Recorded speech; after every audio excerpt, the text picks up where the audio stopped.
यही तो बात हम कह रहे हैं, वोट लेने के टाइम में अति पिछड़ा बन जा रहे हैं, और जब हक देने का सवाल आ रहा है तो अति पिछड़ा विरोधी हो जा रहे हैं।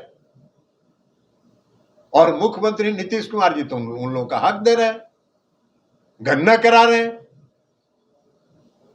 और जो आर्थिक रूप से पिछड़े हैं उनकी भी गणना हो रही है। तो इससे ना अपर कास्ट को घाटा है और ना बैकवर्ड क्लास को घाटा है।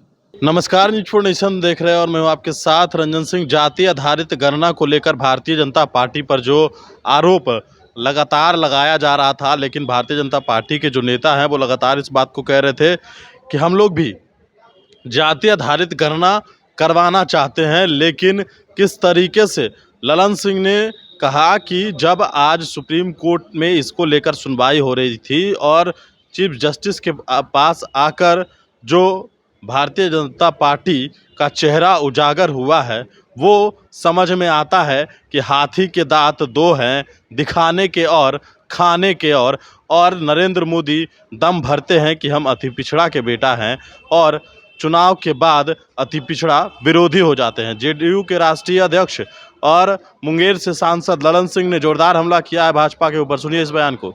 यही तो बात हम कह रहे हैं, वोट लेने के टाइम में अति पिछड़ा बन जा रहे हैं, और जब हक देने का सवाल आ रहा है तो अति पिछड़ा विरोधी हो जा रहे हैं। और मुख्यमंत्री नीतीश कुमार जी तो उन लोगों का हक दे रहे हैं, गणना करा रहे हैं, और जो आर्थिक रूप से पिछड़े हैं उनकी भी गणना हो रही है। तो इससे ना अपर कास्ट को घाटा है और ना बैकवर्ड क्लास को घाटा है। हर व्यक्ति का गणना हो जाएगा। 24 से पहले क्या बीजेपी को डर हो गया है क्या कि वोट बैंक शिफ्ट हो जाएगा? अरे बीजेपी को डर क्या, बीजेपी डर के ही रहती है, वो पर्दे के पीछे से खेल करती है, सारा काम वो पर्दे के पीछे से। लेकिन अब पर्दे के पीछे से उनको आगे आके मैदान में अब खुल खेलने का मौका मिला है, और अब ये साबित हो गया अति पिछड़ों के नजर में कि भारतीय जनता पार्टी का दो चेहरा है, हाथी के दांत दिखाने के और खाने के। और वो खाने के लिए अति पिछड़ा विरोधी है, दिखाने के लिए अति पिछड़ा प्रेमी। जाति आधारित गणना हो रही थी और यह गणना राज्य सरकार करा रही थी। प्रत्येक जाति की गणना हो जाए और उसके साथ साथ राज्य सरकार जो आर्थिक रूप से संपन्न नहीं है, जो आर्थिक रूप से भी पिछड़े हैं, उनकी भी गणना करा रहे। और राज्य सरकार की यह मंशा है कि अगर राज्य का सर्वांगीण विकास होना है, राज्य को प्रगति पर ले जाना है, तो सभी का को ध्यान में रख के योजना बनानी पड़ेगी। और इसी को ध्यान में रख के राज्य सरकार जाति आधारित गणना करा रही है। भारतीय जनता पार्टी वोट मांगने के लिए तो इस देश के आदरणीय प्रधानमंत्री जी ये कहते हैं कि हम अति पिछड़ा है, हमको वोट दे दीजिए, और जब काम करने का सवाल होता है तो अति पिछड़ा विरोधी हो जाते हैं, गरीब विरोधी हो जाते हैं। तो जब ये जातीय गणना शुरू हुई तो पहला पटना हाई कोर्ट में पीआईएल करवाया भारतीय जनता पार्टी ने पर्दे के पीछे से। जब पटना हाई कोर्ट ने उन सभी याचिकाओं को खारिज कर दिया तो मामला सुप्रीम कोर्ट में गया। सुप्रीम कोर्ट में भी बड़े बड़े वकील जो इस देश के पहले अटॉर्नी जनरल रहे इन्हीं मोदी जी की सरकार में, गुजरात के ही हैं श्री मुकुल रोहतगी जी, वो पिटिशनर की तरफ से खड़ा हुआ। सर्वोच्च न्यायालय ने कहा कि इसमें स्टे देने का सवाल ही नहीं उठता है, स्थगित करने का कोई प्रश्न ही नहीं, आप बहस करिए। और सुप्रीम कोर्ट ने जो सवाल पूछा माननीय सर्वोच्च न्यायालय ने, वो आप सबों ने देखा। उन्होंने कहा कि भाई इससे आपका कौन सा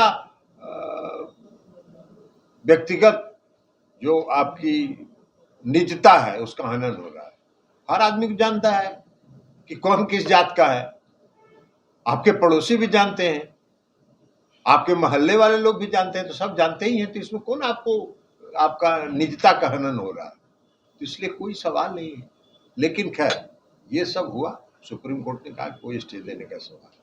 आज तो पर्दा के पीछे से जो भारतीय जनता पार्टी खेल कर रही थी वो पर्दा के सामने आ गया, आना पड़ा, उनको मजबूर हो गया। आज सॉलिसिटर जनरल जब सुप्रीम कोर्ट में हाजिर हो गए और सॉलिसिटर जनरल ने कहा कि हमको भी इसमें कुछ कहना है इन PIL पिटिशनर्स के पक्ष में, तो बात खुल गई। तो अब तो यह साबित हो गया कि भारतीय जनता पार्टी गरीब विरोधी है, अति पिछड़ा विरोधी है, आरक्षण विरोधी है, आरक्षण को समाप्त करना चाहती है। ये जितना राग अलापे अब उस राग का कोई असर नहीं होने वाला है। अब पूर्णतः प्रमाणित हो गया कि भारतीय जनता पार्टी इस देश में अति पिछड़ा विरोधी है, गरीब विरोधी है और आरक्षण विरोधी है। ये सारा काम आप सब लोगों ने देखा। नगर निकाय के चुनाव में क्या हुआ, उसमें भी पर्दा के पीछे से भारतीय जनता पार्टी ही थी।